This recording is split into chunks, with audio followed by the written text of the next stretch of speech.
아, 77장. 76.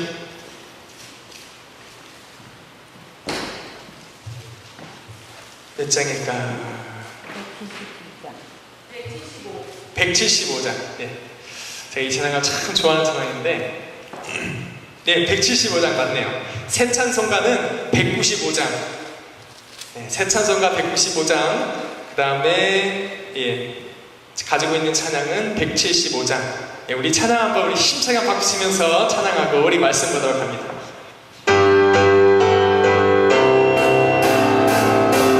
우리 박수가 찬양합시다. 성령이여 우리 찬송 부를 때 진심으로 찬양하게 하소서.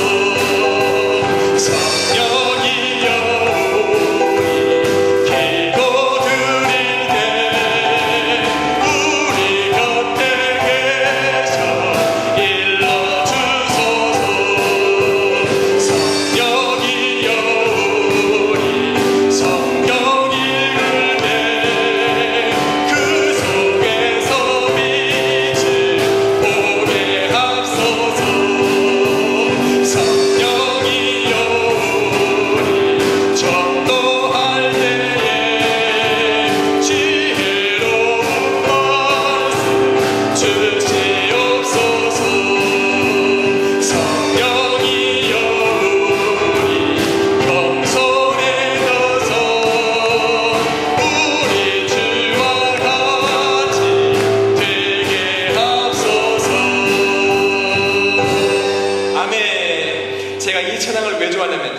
성경에 대해서, 성령 하나님에 대해서 가장 잘 표현한 찬양 같아요. 제가 볼 때. 이 성령 하나님 때문에 우리가 찬송을 부를 때에 우리 마음이 하나님을 향할 수 있고, 우리가 기도를 드릴 때도 성령 하나님의 도우심 때문에 우리가 무엇을 기도할까를 알게 할 수 있고, 또 3절에 보니까 성경을 읽을 때 성령 하나님을 통하지 않고는 우리가 성경 안에서 그 예수 그리스도의 참된 빛을 발견할 수 없고, 성령 하나님이 없으면 전도도 할 수 없고, 성령 하나님이 없으면 우리가 마음이 겸손해질 수도 없다는 것입니다. 오늘 귀한 찬양 속에서 역사하신 성령님께서 오늘도 예배 가운데 역사할 줄 믿습니다. 믿습니다. 오늘 이사야서 한번 보겠습니다. 이사야서 12장. 이사야 12장 1절로 6절.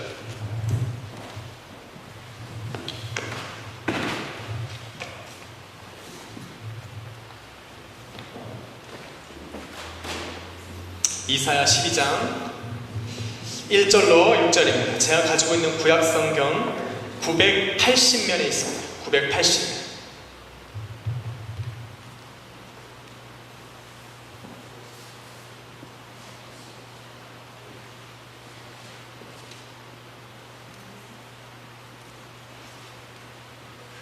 다 찾으셨습니까? 이사야 12장 1절로 6절. 우리 다 찾으셨으면 우리 교독하도록 하겠습니다. 제가 먼저 1절을 읽도록 하겠습니다. 그날에 내가 말하기를 여호와여 주께서 전에는 내게 노하였사오나 이제는 그 노가 쉬었고 또 나를 안위하였사오니 내가 주께 감사하겠나이다 할 것이라. 보라 하나님은 나의 구원이시니 내가 의뢰하고 두려움이 없으리니 주 여호와는 나의 힘이시며 나의 노래시며 나의 구원이심이라. 그러므로 너희가 기쁨으로 구원의 우물들에서 물을 기르리로다. 그날에 너희가 또 말하기를 여호와께 감사하라. 그 이름을 부르며 그 행하심을 만국 중에 선포하며 그 이름이 높다 하라.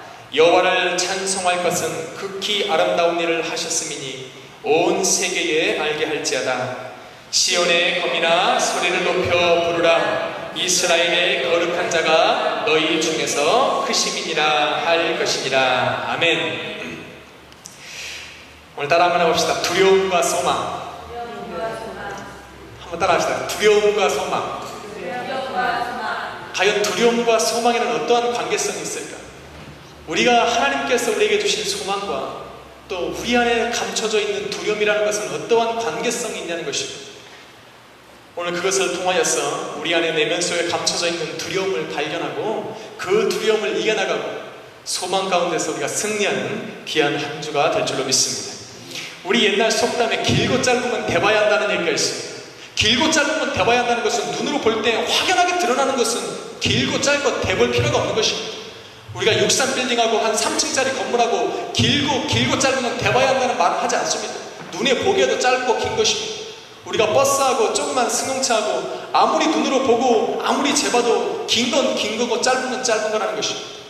우리가 길고 짧은 것은 대봐야 한다고 말하고 하는 것은 우리가 눈으로 보기에도 잘 모르겠고 우리의 마음으로 생각하기도 잘 모르는 것들에 대해서 얘기하고 있는 것입니다.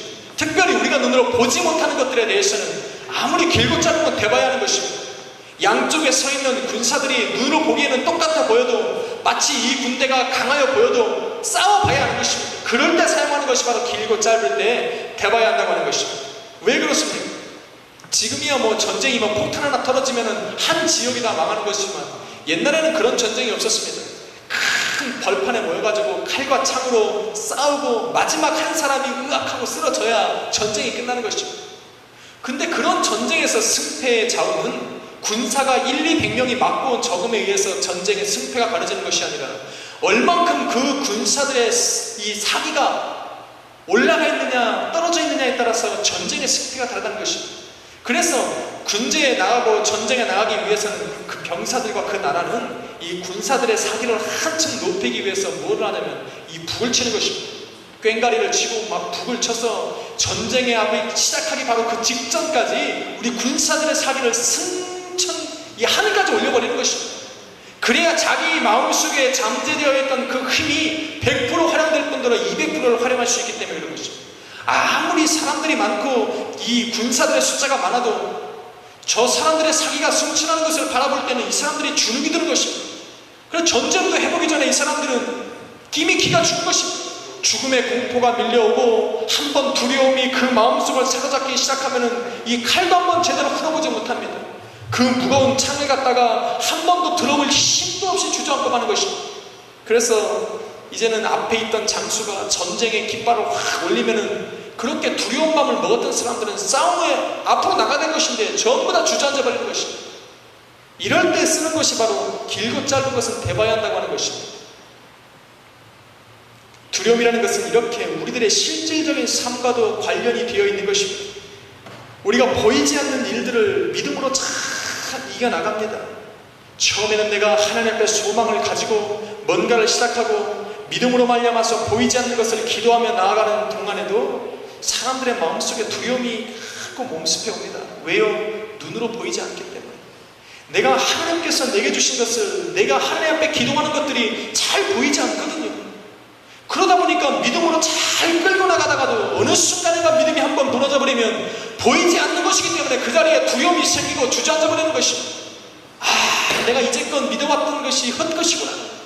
내가 이제껏 믿어왔던 것들이 아무것도 아니로구나. 이건 내 생각이로구나 하고서 두려움이 한번 몰려오면 그동안에 1년을 지켜왔던 2년을 지켜왔던 한 달을 지켜왔던 그 자리에 주저앉아 버리고 마는 것입니다. 이렇게 믿음이라고 하는 것은 두려움이라고 하는 것은 우리들의 실질적인 삶과 굉장히 근접해 있다는 것을 볼 수가 있는 것입니다. 오늘 본문 말씀에 읽은 이 이사야는 그 이스라엘 백성들과 유대 백성들에게 선포한 말씀이라는 것입니다. 당시에 이사야가 선포했던 유대와 이스라엘 땅의 상황이 어떤 것입니까?